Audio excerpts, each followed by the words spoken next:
entre os discípulos e aqui entre esses de Jesus, isso é infalivelmente verdadeiro. Eles nunca aprendem aquilo que já viram ser repetido tantas vezes. Eles continuam exclamando, e não crescem nunca. Não aprendem a dizer tudo é possível ao que crê. Jamais. Jesus, porém, lhes respondeu: em verdade eu vos digo que se tiverdes fé, e o que Jesus mais ensinara a eles, todos os dias, dezenas de vezes por dia, era sobre fé. Curando pessoas e dizendo: a tua fé te salvou, a tua fé te perdoou, perdoados estão os teus pecados, vai-te em paz. Volta para tua casa, volta curado. E todos saltavam, voltavam curados, eles viram aquilo, viram, mas eles não internalizaram. É impressionante o que pode acontecer no coração de gente que se diz discípulo de Jesus e que acabam se tornando pessoas que não internalizam nunca o Evangelho nas suas vidas. Dá a eles uma sensação de que eles já compreenderam, porque eles sabem que Jesus é o Cristo, o Filho do Deus vivo. Mas o ensino, a palavra e a prática da palavra, isso parece que fica numa dimensão que é substituída pela confessionalidade. Porque eles fazem a confissão de que Jesus é o Cristo, o Filho do Deus vivo, parece que não precisa mais haver compromisso com a prática do Evangelho, com a prática da fé, com a prática do amor, com a prática do perdão, com a prática do mandamento, com a prática do ensino, com a vivência daquilo com maturidade, como Jesus desejava que fosse, quando disse que o discípulo, conquanto nunca fosse ser maior do que o seu Senhor, mas era objetivo do Mestre fazer com que os seus discípulos se tornassem semelhantes a Ele. E como Jesus veio a dizer, o objetivo é inclusive que vocês, tendo aprendido tudo isso como base e plataforma a partir do qual eles girem a vida, vocês venham a superar o próprio Mestre e venham a fazer coisas outras, maiores, que nunca foram feitas até hoje.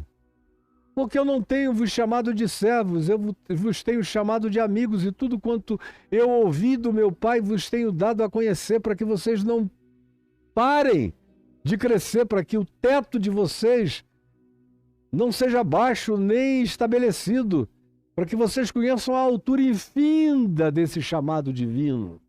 Mas não, eles sempre têm o teto baixo e nunca conseguem se pacificar sabendo definitivamente que o que ele disse é verdade e é para se cumprir, e eu não preciso fazer mais perguntas a respeito.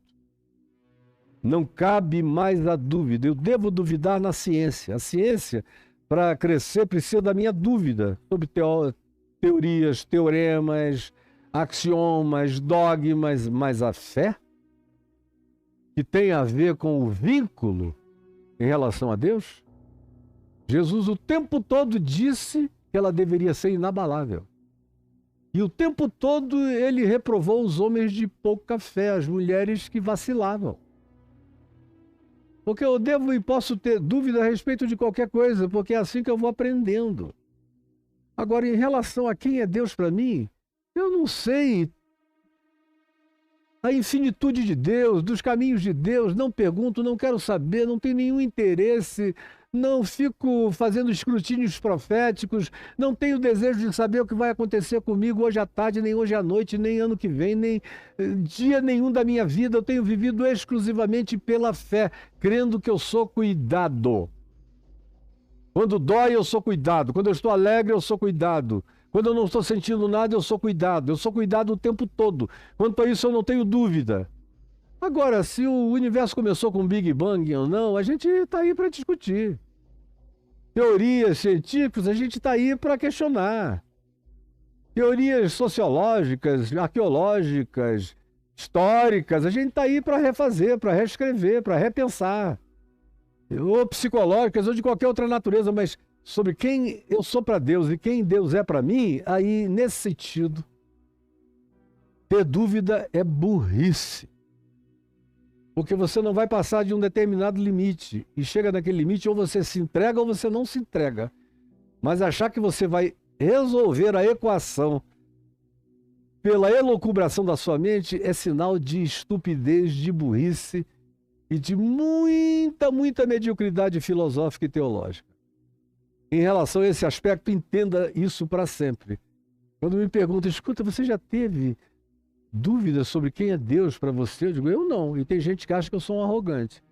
Eu já tive muita dúvida e terei muitas dúvidas sobre outras bobagens dessa existência, que estão abertas para serem compreendidas. Agora, eu recebi revelação de quem é Deus para mim. Ele é amor. E de quem eu sou para Ele. Eu sou amado. Isso me basta. O resto me interessa muito pouco ou quase nada. Porque o que me segura na vida é essa âncora. E em relação a ela, não há titubeio. Há uma inabalabilidade total. Mas os discípulos, em geral, não são assim. Eles duvidam o tempo todo. Ai, como secou rápido. Que susto, que surpresa. Não esperei que fosse ser tanto assim. Já tinham visto mão seca de gente na Galileia ficar normal na hora. Pernas secas voltarem ao normal. Pernas curtas, deficientes, crescerem. Todo tipo de doenças e de curas e de moléstias e de calamidades serem alteradas na hora. E aqui, porque uma árvore secou com rapidez, eles disseram, uau, esse tipo a gente nunca tinha visto acontecer com árvore. Ai, que cansaço. Eu imagino Jesus. Jesus, porém, lhes respondeu, em verdade vos digo, se tiverdes fé e não duvidardes, porque ou você tem fé ou você duvida. Não dá para ter uma fé duvidante e uma dúvida carregada de fé. Esses elementos são antitéticos.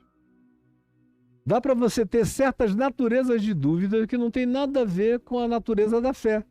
E eu já expliquei hoje aqui, há 3 minutos atrás, em relação a que elementos e que aspectos da vida e a que dimensões da existência. Pois bem, Jesus, porém, lhes respondeu, em verdade vos digo, que se tiverdes fé e não duvidardes, como eu dizia, ou você tem fé ou você duvida. Mas os dois não vão andar juntos. Eu aprendi isso, menino no ministério, jovenzinho na palavra, na pregação e no ensino. Eu via pessoas chegarem na casa do meu pai e dizerem a ele, reverendo, eu estou aqui, eu tenho fé para um monte de coisas, mas eu estou tão cheio de dúvidas. Aí meu pai dizia, sobre o que, meu filho? Aí o cara vinha, eram dúvidas todas, que só falavam de falta de fé, das coisas básicas do Evangelho. Aí Jesus disse, papai dizia, então olha, o que você chama de fé não é exatamente fé. São algumas crençazinhas que você não relativizou ainda, mas no dia que você tiver fé, no nível profundo da fé, no dia em que você, por exemplo, for filho da ressurreição dos mortos, sem nenhuma dúvida, porque Cristo ressuscitou de fato, como Paulo diz, de fato Cristo ressuscitou. Quando houver um de fato para você, nunca mais você terá esse tipo de fé. E ele sempre concluía dizendo a mesma coisa, meu filho, quando a dúvida entra pela porta, a fé sai pela janela. Elas não habitam juntos o mesmo coração nem a mesma vida.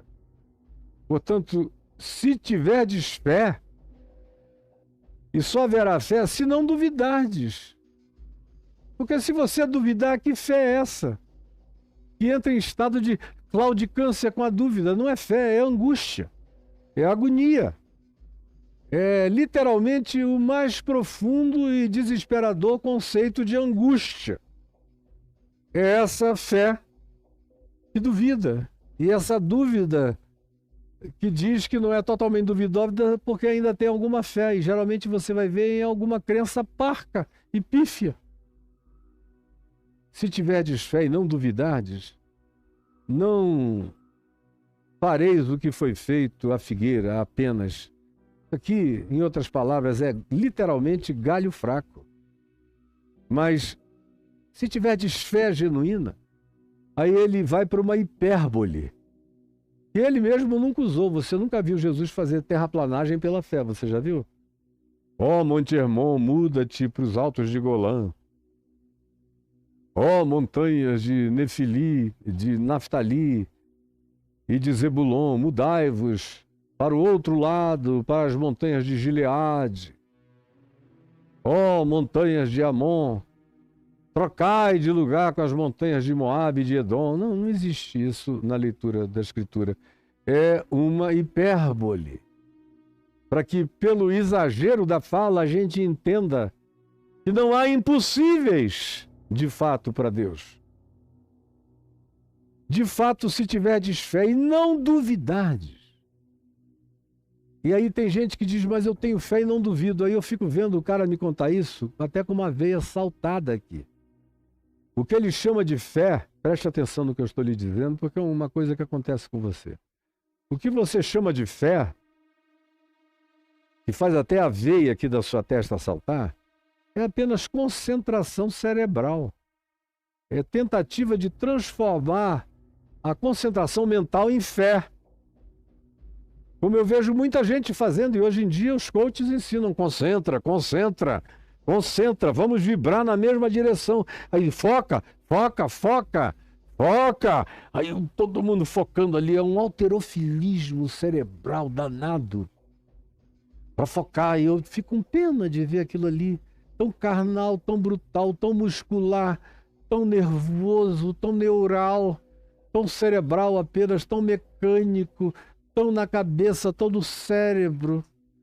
Foca, eles ficam ali, pastor, eu estou cheio de fé. Quando vem um pensamento ruim, eu digo, sai daqui em nome de Jesus, sai daqui em nome de Jesus. Eu olho e digo, meu filho, é porque você não tem fé. Porque o que caracteriza a fé é o descanso. Eu não preciso focar em nada. Eu falo com meu Pai que está nos céus, e descanso. Porque se eu falar com meu Pai e eu precisar ficar focando, ó Pai, viu, deixa eu falar de novo, tá? Ó, Jesus disse, não useis de vãs repetições. Quem usa de vãs repetições é porque tem dúvida. É porque não crê que Deus é Deus, acha que ele precisa ser lembrado de dia e de noite. Porque esse Deus é só uma projeção sua. Ou é uma projeção que você fez dos reis, das autoridades, dos juízes, das figuras investidas de poder, que você tem que lembrar o tempo todo para ela não esquecer, como um juiz iníquo que você tem que lembrar, para ver se ele fica de saco cheio e atende o seu pedido. Aí é que entra o coach. Foca, foca, faz força, todo mundo concentrado. Concentra, manda pensamentos, aí é todo mundo na vibração. Ainda tem hoje em dia essa mecânica quântica esotérica.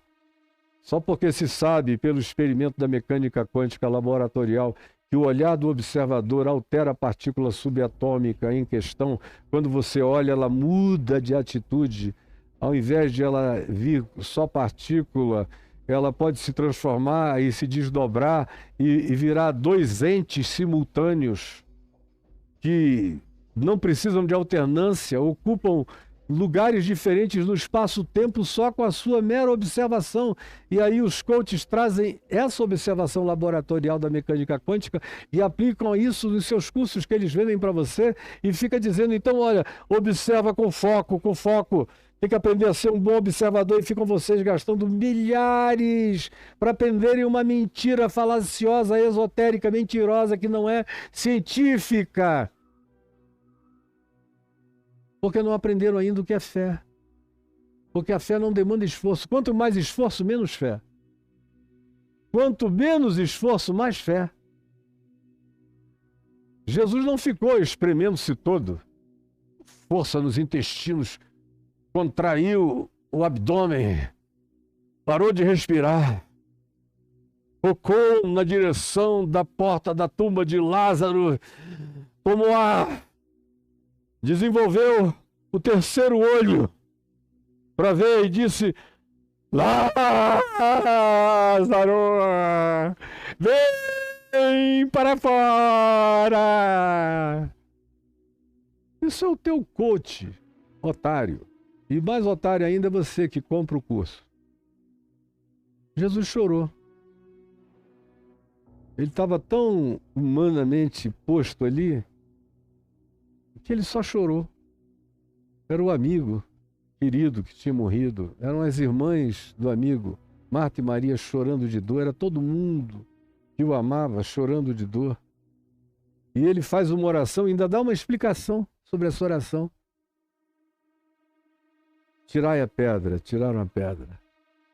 Aí o texto de João 11 diz que ele, levantando os olhos aos céus, deu uma explicação ao Pai para estar fazendo aquela oração. Isso é lindo. Ele disse: Pai, graças te dou porque me ouviste. Ou seja, a ressurreição de Lázaro já aconteceu. Graças te dou porque me ouviste. Mas eu assim falo só por causa deles, que não viram nada pela fé, que não creem. É só por causa deles que eu estou fazendo essa oração em voz alta, porque eu sei que tu já me ouviste. Mas assim eu falo por causa da multidão presente, para que eles creiam, senão eles não conseguem enxergar nada. E tu me enviaste. E então disse: Lázaro, vem para fora. Falara com um amigo dele como quem falara com um amigo dele a vida inteira, dependendo da distância. Lázaro, vem para fora. E saiu aquele que estivera morto, com pés e mãos ligados com ataduras. E Jesus então disse: desatai-o e deixai-o ir. Mas você não vê Jesus fazendo concentração. Tem um filme aí do Franco Zeffirelli, muito bonitinho, com um Jesus de Nazaré, que é um galã magrinho, hippie, foi feito nos anos 70. E os meus amigos hippies adoraram aquele Jesus, porque era magrinho, tinha uns olhos profundos. Era um espécime humano bonito. Mas tinha um furo danado que o Franco Zeffirelli fez. Quando Jesus foi multiplicar pães, ele fez uma concentração tão grande, um esforço. Chega a veia da testa do ator, dilatou. E a mão ficou assim, uma mão erguida de um jeito e a outra vibrando desse outro jeito. Eu falei: ai meu Deus, eu era convertido há 1 ano quando eu fui ver o filme. Falei: não é assim, Franco Zeffirelli. Quanto mais fé, menos tremelique, menos esforço. Eu passei boa parte do início do meu ministério exposto a muitos, centenas, talvez milhares de casos de pessoas possessas. E às vezes eu chegava num lugar onde tinha um possesso e tinha chegado lá algum pastor, ou algum pai de santo, ou algum médium antes de mim. Eles estavam lá fazendo uma força danada para expulsar o espírito. Alguns chamavam de o obsessor, cada um apelidava pelo nome que queria. Eu sabia que era um espírito imundo, perturbador, que estava ali na vida daquela pessoa. E eles faziam força. E alguém dizia: pastor, entra. Eu digo: não, quando todo mundo sair, chegou a minha vez.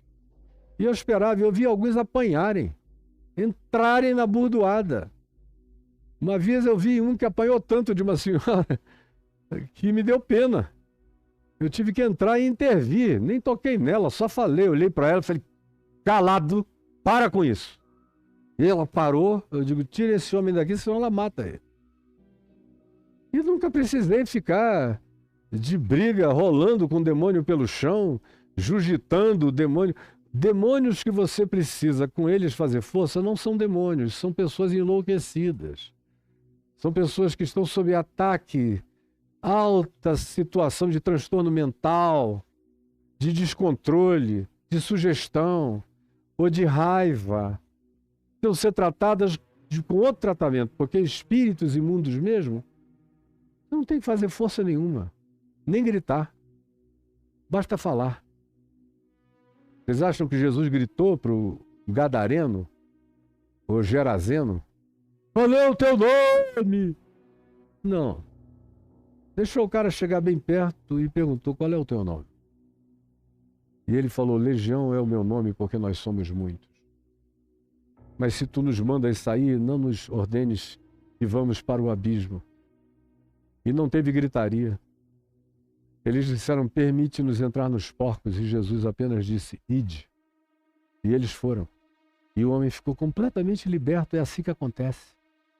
quando você tem fé mesmo, não é porque a pessoa está com um câncer incurável que você tem que chegar lá e gritar, gritar, gritar. Os profetas de Baal é que se cortavam e gritavam. Elias disse, não, não precisa. Se o Senhor é Deus, a gente só fala. Se Ele é Deus, Ele manda fogo dos céus e não é com base no grito. É no silêncio, é no sussurro. Pelo mar foi o seu caminho, quando ele abriu o mar vermelho, porém não se acham os seus vestígios. A soberania de Deus é sutil e discreta. Portanto, aonde há essa fé genuína, não existe esse desespero. O desespero gritado, a veia estufada, essa coisa que você vê aí nesses palcos, é tudo nervosismo de quem está nas betes. Não tem fé. Estão no meio do espetáculo e sabem que aquele povo precisa de gritaria para ficar impressionado. Porque se você sai libertando, simplesmente falando baixinho no ouvido, em nome de Jesus, sai dele, esse povo que gosta de show, de espetáculo, de palco e de apoteose carnavalesca, se não ouvir as gritarias, não se impressiona, mas como Jesus não quer impressionar ninguém, só quer libertar pessoas, ele faz do jeito de Deus. E se diz, nas praças não se ouvirá o grito da sua voz. É ele que pede, não me exponham à publicidade, porque a publicidade cria crenças supersticiosas que nunca se transformam em fé. Porque a genuína fé vai produzir descanso, vai produzir paz, vai produzir entrega, vai produzir conforto, vai gerar sono. A coisa pode acontecer na hora ou pode não acontecer na hora, mas você sabe que já recebeu. Como é o que Jesus diz aqui, no mesmo texto, no Evangelho de Marcos, no capítulo 11, de 20 a 26, quando ele aprofunda o dizer dele sobre fé, ele diz, e quando orardes, crede que já recebestes. Crede que já recebestes. Que foi exatamente o que ele fez quando orou por Lázaro morto há 4 dias. Pai, eu sei que tu já me ouviste. Porque ele sabia. A ressurreição de Lázaro já tinha acontecido dentro dele, Jesus. Só não tinha acontecido aos sentidos históricos dos demais. Aprenda só isso hoje. Eu volto amanhã com mais. Se há fé, não há lugar para dúvida em relação a Deus. Agora, se há dúvida em relação a Deus, é porque não há fé. Existem crenças culturais em você. Porque um dos sinais da verdadeira fé é o descanso. Entrega o teu caminho ao Senhor. Confia. Confiança é descanso. A confiança não faz força. A confiança não fica nervosa. A confiança não fica, não posso parar de pensar nisso. Eu tenho que pensar que é para Deus ver que eu estou em intensa concentração. Não. A confiança muda de assunto. A confiança entrega a Deus. Ele sabe que é Deus quem opera. Eu posso ir cuidar de outra coisa. Eu posso ir fazer cálculos matemáticos. Eu posso ir resolver outros problemas. Está diante do meu Pai. É Ele quem cuida. Eu entreguei. Está diante dele e eu descanso. Eu confio nele. E o mais, Ele fará. Mas amanhã eu prossigo. Porque eu quero continuar falando desse choque. De como os discípulos frequentemente perdem as melhores e mais fantásticas lições do Evangelho, porque se concentram nos elementos mais práticos do que pode ser o bem-estar imediato da aquisição de um poder que eles gostariam de particularmente ter para usufruir e manifestarem com certa superioridade sobre os demais que não possuem aquela mesma manifestação de sobrenaturalidade. Mas amanhã eu prossigo com você. Senhor Jesus, eu te peço que essa palavra singela, sobre a qual eu já falei tantas vezes no teu nome no curso da minha vida, tenha chegado, entrado e alcançado o escaninho da consciência, da compreensão de muita gente e que ela se estabeleça para nunca mais sair. e que seja pela pacificação da fé. Que essas pessoas todas, eu e todos os meus irmãos e irmãs, aprendamos a viver sem hipocrisia. E ajuda-nos a entendermos que aonde existe hipocrisia, jamais haverá fé. E onde existe a verdadeira fé, jamais haverá hipocrisia. É o que eu te peço em nome de Jesus. Amém.